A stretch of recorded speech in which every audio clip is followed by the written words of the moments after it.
কারণ অবস্থা বেশি ভালো না, অবস্থা খুবই খারাপ। অ্যাটলিস্ট 1.5 লক্ষ হবে বাংলাদেশি ইমিগ্রেন্টদের ওখানে সংখ্যা। তো এখন তারাও ওখানে সাফার করে। আমাদের পরিচিত বেশ কিছু লোকজনের বাড়িঘর টোটালি ছাই হয়ে গেছে।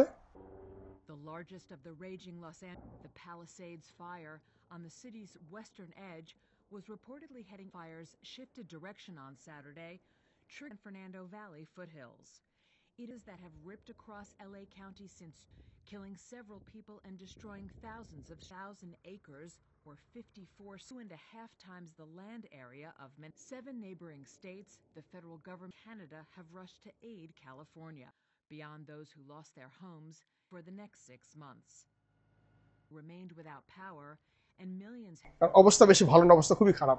কিন্তু জানেন তো ক্যালিফোর্নিয়াতে এ ধরনের আগুন এত বড় হয়তো হয় না, কিন্তু এ ধরনের আগুন প্রত্যেক বছরই ক্যালিফোর্নিয়াতে ধরে। কারণ ভূমিকম্প, আগুন এগুলিতে ওখানে অহরহ হইতেছে। কোনো বাড়ির দাম 5 মিলিয়ন, কোনো বাড়ির দাম 10 মিলিয়ন, কোনো বাড়ির দাম 40 মিলিয়ন। এভাবে ওগুলি যদি অ্যাকচুয়াল ভ্যালু ধরা হয়, এটা তো আপনার একটা ভয়াবহ একটা নাম্বার হবে। অ্যাটলিস্ট 1.5 লক্ষ হবে বাংলাদেশি ইমিগ্রেন্টদের ওখানে সংখ্যা। এটা ইট কুড বি মোর, আমরা হয়তো জানি না। তো এখন তারাও ওখানে সাফার করে। আমাদের পরিচিত বেশ কিছু লোকজনের বাড়িঘর টোটালি ছাই হয়ে গেছে। আমরা এগুলি নিয়ে যোগাযোগ করতেছি, দেখি আর কে কোথায় আছে, কিভাবে তাদের এই খোঁজখবর বাহির করা যায়। হোপফুলি ওখানে বাংলাদেশ কনসুলেট যে আছে তারাও সহযোগিতা করবে এদেরকে পয়েন্ট আউট করার জন্য। আমরা আশা করি যে খুব তাড়াতাড়ি এগুলি নিয়ন্ত্রণে আসবে ইনশাআল্লাহ।